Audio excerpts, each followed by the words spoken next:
दोस्तों, आज हम बात करेंगे फार्माकोलॉजी ऑफ एंटीकोलिनर्जिक सिस्टम के बारे में।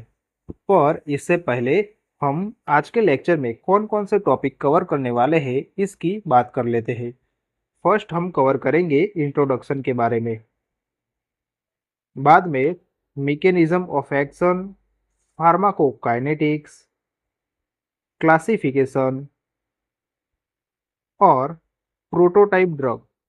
एंटीकोलिनर्जिक सिस्टम की प्रोटोटाइप ड्रग और इस सिस्टम की कॉमन साइड इफेक्ट की बात करेंगे।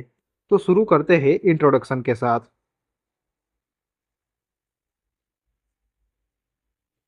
एंटी कोलिनर्जिक ड्रग्स यानी कि ऐसी ड्रग्स जो कोलिनर्जिक ड्रग्स की जो एक्शन थी उसकी अपोज एक्शन है। आगे बात करते हैं कोलिनर्जिक सिस्टम की, तो जिसमें मस्कारिनिक और निकोटिनिक रिसेप्टर की हमने बात की थी, और एसिटाइल कोलाइन भी अपने मस्कारिनिक और निकोटिनिक रिसेप्टर पे जाके अपने पर्टिकुलर एक्शन देता है। और एंटीकोलिनर्जिक ड्रग्स जो एसिटाइल कोलाइन को मस्कारिनिक और निकोटिनिक रिसेप्टर पे बाइंड होने से रोकती है। पहले बात कर लेते हैं निकोटिनिक रिसेप्टर की। निकोटिनिक रिसेप्टर ब्लॉकर जो अवेलेबल है और यूज भी होती है, बट रेयर यूज होती है। क्यों? तो इससे इससे ज़्यादा सेफ और इफेक्टिव ड्रग्स अवेलेबल है। इस कारण से जो मेनली ड्रग्स यूज होती है, जो मस्कारिनिक ब्लॉकर यूज होती है, इसीलिए एंटीकोलिनर्जिक ड्रग्स को मस्कारिनिक ब्लॉकर भी कहते हैं।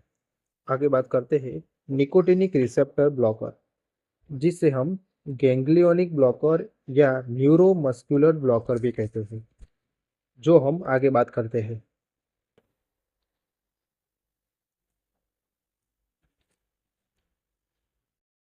गैंग्लियन ब्लॉकर्स या न्यूरोमस्कुलर ब्लॉकर्स, इसमें बात करते हैं they inhibit transmission at the autonomic ganglia by blocking nicotinic receptor found at synapse between preganglionic and postganglionic neurons in the both sympathetic and parasympathetic system.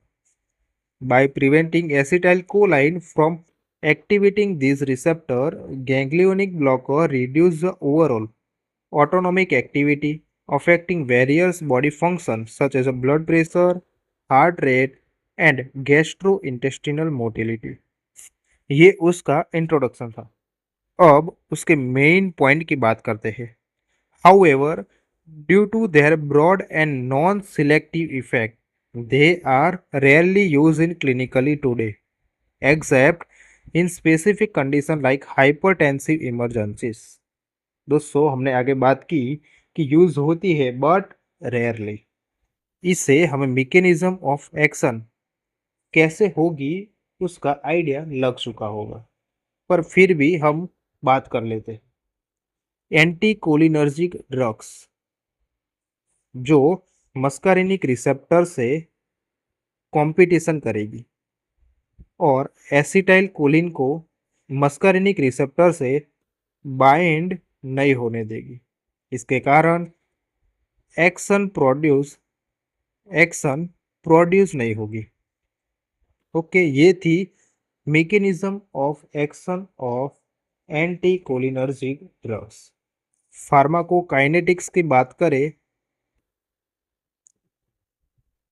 जिसमें ADME, okay, absorption orally, distribution in blood, metabolism in liver, excretion via urine. ये थी pharmacokinetics. दोस्तों, अब बात करते हैं classification of anticholinergic drugs, जिसमें first natural alkaloids, जिसमें एट्रोपिन एंड हायोसिन, जिसे स्कोपोलामाइन भी कहते हैं। Number two, semi synthetic and synthetic derivative, जो मेनली एट्रोपिन डेरिवेटिव्स है। और हमने इसे थेरापेटिक यूज से क्लासिफाई किया है, यानी कि कौन सी ड्रग कौन से डिजीज में यूज होती है, इसी तरह क्लासिफिकेशन किया है, इसी तरह क्लासिफाई की है। तो बात करें COPD, chronic obstructive pulmonary disease and asthma, in short कहे कि लंग डिसीज, जिसमें यूज होने वाली drugs ipratropium bromide and tiotropium bromide है। माइड्रियाट्रिक्स, जिसमें homatropine, cyclopentolate, tropicamide and hyoscine. Peptic ulcer, stomach disease, जिसमें पायरेनजेपिन एंड टेलेंजेपिन। एंटीस्पास्मोदिक, जिसमें dicyclomine, oxybutynin and flavoxate. Pre anaesthetic agent, ऐसे एजेंट, ऐसी drugs जो एनेस्थेसिया देने से पहले दी जाती हो, जिसमें ग्लाइकोपाइरोलेट और एंटी पार्किंसोनियन, यानी कि न्यूरोट्रांसमीटर डिसीज, यानी कि ब्रेन न्यूरोट्रांसमीटर डिसीज, जिसमें प्रोसाइक्लिडिन, बेंजैक्सोल, बिपेरिडिन एंड बेंजट्रोपिन। तो दोस्तों, ये था हमारा क्लासिफिकेशन ऑफ एंटीकोलिनर्जिक ड्रग्स, और हमने इसमें इसकी क्लासिफिकेशन जो थेरापेटिक यूज से समझा। तो दोस्तों, आगे बात करते हैं एंटीकोलिनर्जिक ड्रग्स की प्रोटोटाइप ड्रग के बारे में।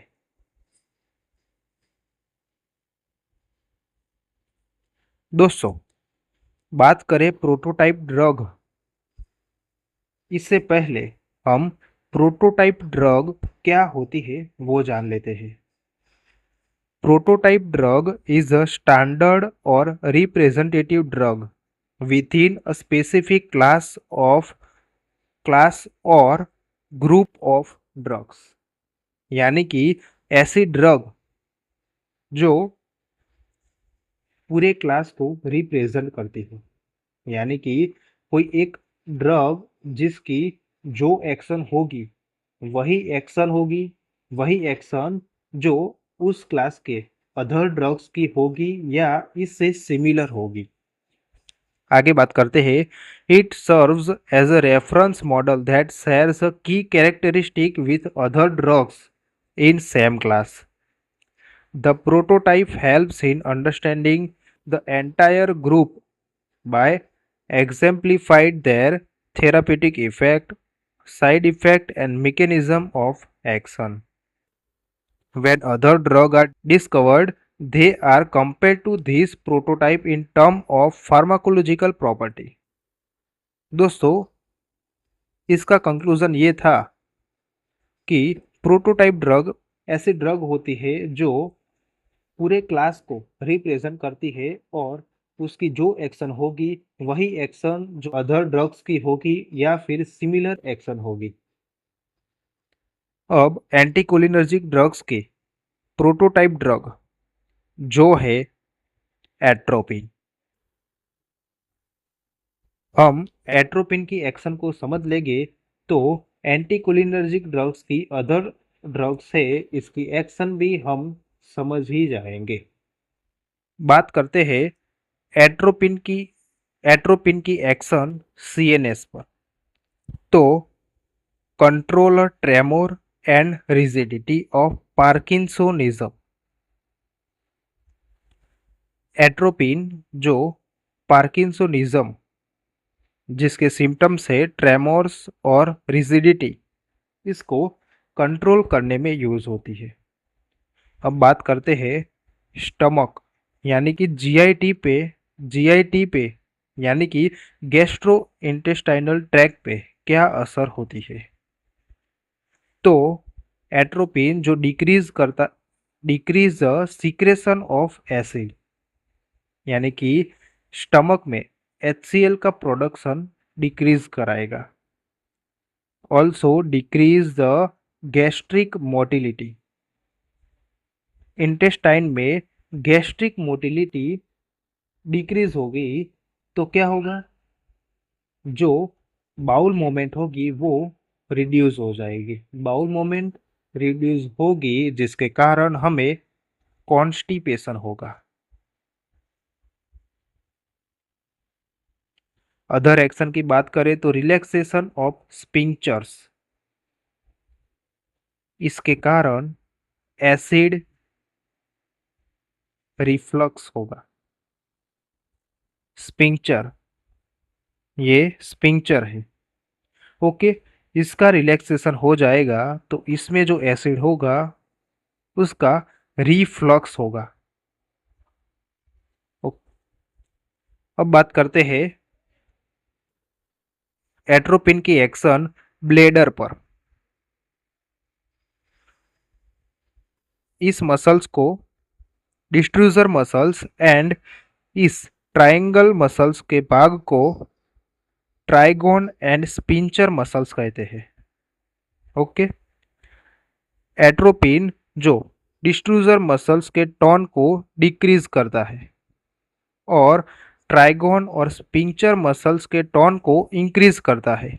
यानी कि इंक्रीज होगा तो ये ओपनिंग होगा वो क्लोज हो जाएगा, पूरा क्लोज नहीं होगा पर कॉन्स्ट्रिक्ट हो जाएगा, जिसके कारण यूरिन आउटपुट लेस होगा और result urine retention, sorry urinary retention होगा। यानी कि ब्लेडर में यूरिन जमा रहेगा। एट्रोपिन की एक्शन लंग्स पे, तो सिंपल एक्शन है ब्रोंको डायलेशन। एट्रोपिन की एक्शन बात करें हार्ट पे, तो हार्ट को स्टिम्युलेट कर देता है और स्टिम्युलेट होने से कारण क्या होगा, ट्रैकिकार्डिया, यानी कि हार्ट रेट इंक्रीज हो जाएगा। एक्सोक्राइन ग्लैंड जो डिक्रीज करेगा सिक्रेशन, यानी कि decrease the secretion of exocrine gland. अब बात कर लेते हैं आइस पे, जिसमें पैसिव माइड्रियासिस, साइक्लोप्लेजिया और loss of light reflex. Passive mydriasis को हम बाद में समझते हैं, पहले साइक्लोप्लेजिया यानी कि पैरालिसिस और रिलैक्स हो जाएगी सिलियरी बॉडी, जिसके कारण हमको ब्लरी दिखेगा। ओके, अब बात कर लेते हैं पैसिव माइड्रियासिस की। तो हम आइरिस के मसल्स के ड्राइंग कर लेते हैं। तो अब बात करते हैं ये ड्राइंग जो आइरिस की है, ये ड्राइंग जब हम कोई पर्सन के सामने देखते हैं और हमें जो उसकी आइस यानी कि आंख दिखाई देती है, उसकी ड्राइंग है। और ये है rough diagram of anatomy of ice. बात करते हैं कि जब कॉन्स्ट्रिक्शन होता है तो हम उसे एक्टिव, और रिलैक्सेशन होता है तो हम उसे पैसिव से डिनोट करते हैं। आइरिस की ड्राइंग में बात करें तो ये राउंड है, जिसे हम सर्कुलर मसल्स कहते हैं, और इसे रेडियल मसल्स कहते हैं। आइस के मायोसिस और माइड्रियासिस के पीछे इस दोनों मसल्स का हाथ होता है। अब बात करते हैं सर्कुलर मसल्स का कॉन्स्ट्रिक्शन होगा तो क्या होगा, तो ये सारी सर्कुलर मसल्स आपस में बीच में आ जाएगी, यानी कि ये इतने से ही गैप बचेगी। यानी कि क्या हुआ, आइस का मायोसिस हुआ और इसका ऑपोज यानी कि सर्कुलर मसल्स का रिलैक्सेशन होगा तो माइड्रियासिस होगा। ऐसे ही जब ये रेडियल मसल्स का कॉन्स्ट्रिक्शन होगा तो क्या होगा, रेडियल मसल्स जो आपस में सिकुड़ जाएगी और ये गैप जो इतनी हो जाएगी यानी कि बढ़ जाएगी। तो ये गैप बढ़ गई तो क्या होगा, जिसे हम माइड्रियासिस से डिनोट करेंगे, यानी कि आइस पौड़ी हो जाएगी। और इसका ऑपोज यानी कि रेडियल मसल्स का रिलैक्सेशन होगा तो मायोसिस होगा, आइस सिकुड़ जाएगी या फिर कॉन्स्ट्रिक्ट हो जाएगी। अब इस टर्म को डिकोड करते हैं, यानी कि पैसिव माइड्रियासिस। पैसिव यानी क्या, यानी कि रिलैक्सेशन।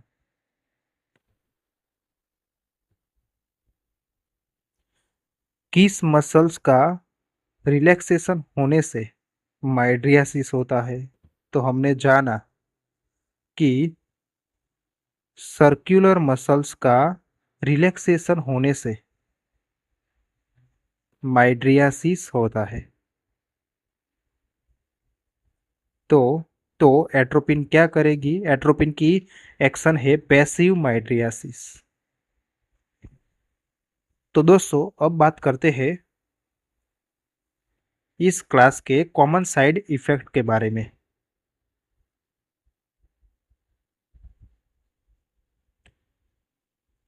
पहला साइड इफेक्ट है ड्राई माउथ। दोस्तों हम सिर्फ मेन पॉइंट की बात करेंगे, अंदर का डिस्क्रिप्शन आप देख सकते हो। ओके, तो फर्स्ट है ड्राई माउथ। हमने देखा था कि एट्रोपिन की एक्शन थी, हम इसमें एट्रोपिन की बात नहीं कर रहे, पर एट्रोपिन जो मेजर ड्रग्स थी जो पूरे क्लास को रिप्रेजेंट करती थी, यानी कि उसकी जो एक्शन होगी और जो उसकी एक्शन ज़्यादा बढ़ जाएगी तो वही साइड इफेक्ट कहलाएगी। कोई भी ड्रग्स हो जो अपनी एक्शन देती है, पर जब उसकी एक्शन एक पर्टिकुलर लेवल से बढ़ जाए तो वो साइड इफेक्ट देती है। तो तो हम इसी तरह एट्रोपिन को एग्जाम्पल लेके इस कॉमन साइड इफेक्ट को समझते हैं।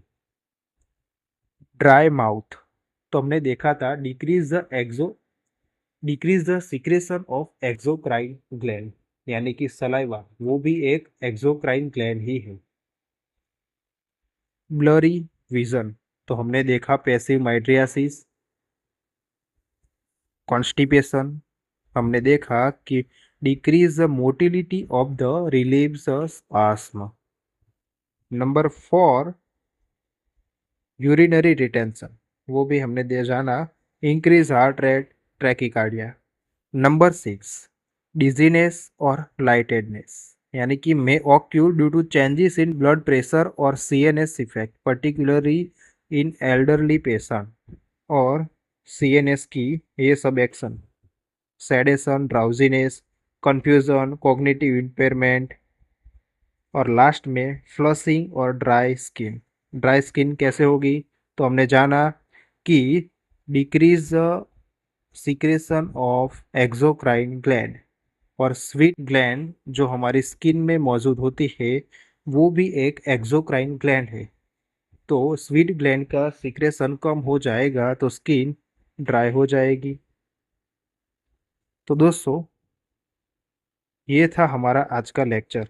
सॉरी, एक रह गया था, nausea and gastro intestinal disturbance.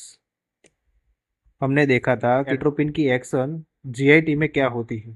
तो हमने देखा था सिक्रेशन, एसिड सिक्रेशन कम हो जाएगा, मोटिलिटी डिक्रीज हो जाएगी, स्पिंचर टोन डिक्रीज हो जाएगा, जिसके कारण क्या होगा? गैस्ट्रो इंटेस्टिनल डिस्टर्बेंस होगी या फिर नोजिया होगा। तो यहाँ पर हमारा लेक्चर खत्म होता है। अगले लेक्चर में हम बात करेंगे फार्माकोलॉजी ऑफ एड्रेनर्जिक सिस्टम के बारे में। तो दोस्तों मिलते हैं नेक्स्ट लेक्चर में।